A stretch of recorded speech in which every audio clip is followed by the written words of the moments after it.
அன்பானவர்கள் அனைவருக்கும் இனிமையான மகிழ்வான வணக்கங்கள். உண்மையான அன்பு அப்படின்றது எது என்பதை இப்பொழுது காண்போம் வாருங்கள். ஒரு நாள் குருவும் அவரது சீடனும் குளக்கரையில் அமர்ந்திருந்தார்கள்.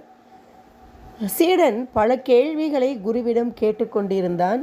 குருவும் நிதானமாக பதிலளித்து கொண்டிருந்தார்.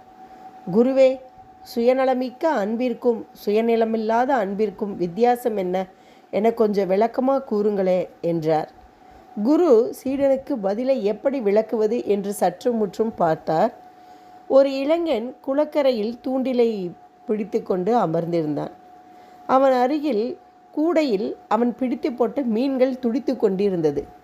குரு அந்த இளைஞனிடம் பேச்சு கொடுத்தார். தம்பி, மீன் என்றால் உனக்கு ரொம்ப பிடிக்குமோ என்றார். அவனும், ஆமாம் ஐயா, மீன் என்றால் எனக்கு உயிர். பிடித்து வைத்த மீன்களையெல்லாம் இன்றிரவு என் மனைவியை சமைக்கச் சொல்லி ஒரு பிடி பிடிக்க போகிறேன்.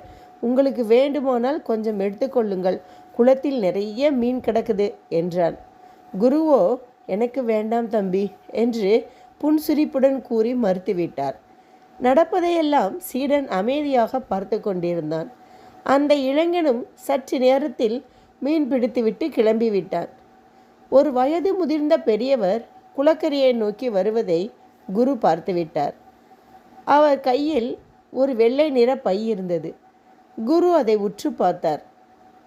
அது பையின் நிறமல்ல, அதில் இருக்கும் பொரியின் நிறம் என்பதை தெரிந்து கொண்டார். அந்த பெரியவர் குளக்கரையில் வந்து அமர்ந்தார். பையில் இருந்த பொரியை எடுத்து தண்ணீரில் தூவினார். நூற்றுக்கணக்கான மீன்கள் பொறி இருக்கும் இடத்தை எறும்பு போல் மொய்த்தன. குரு அவரிடம் பேச்சு கொடுத்தார். என்ன பெரியவரே, மீன் என்றால் ரொம்ப பிடிக்குமோ என்று சற்று முன் அந்த இளைஞனிடம் கேட்ட அதே கேள்வியை பெரியவரிடம் கேட்டார். பெரியவரும், ஆமாம் ஐயா, மீன் என்றால் எனக்கு உயிர்.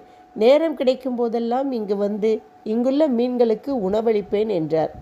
அவரிடம் பேசி முடித்துவிட்டு சீடன் பக்கம் திரும்பினார் குரு. பார்த்தாயா, இருவரும் மீனின் மீது அளவு கடந்த அன்பை வைத்திருக்கிறார்கள் என்பது அவர்கள் மீனென்றால் உயிர் என்று கூறும்போதே தெரிந்திருக்கும். அந்த இளைஞன் மீன்களை ருசி என்னும் சுயநலத்துக்காக பயன்படுத்தி கொண்டான். அவன் தன்னுடைய சந்தோஷத்தில் மட்டுமே கவனம் செலுத்தினாள்.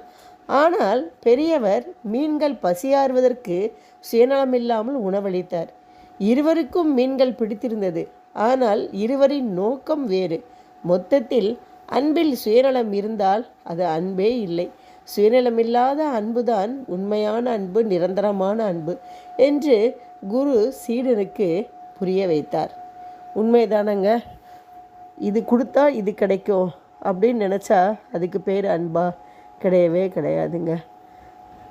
அன்பின் நோக்கம் சுயநலம் இல்லாதது என்பதை இக்கதையின் மூலம் நாம் உணர்ந்து கொண்டோம் அல்லவா? நன்றி. மீண்டும் வருகிறேன். வாழ்க வளமுடன், வாழ்க வையகம். இந்த வீடியோ உங்களுக்கு பிடிக்கும்னு நினைக்கிறேன். லைக் பண்ணுங்கள், ஷேர் பண்ணுங்கள் அண்ட் சப்ஸ்கிரைப் பண்ணுங்கள். தேங்க்யூ.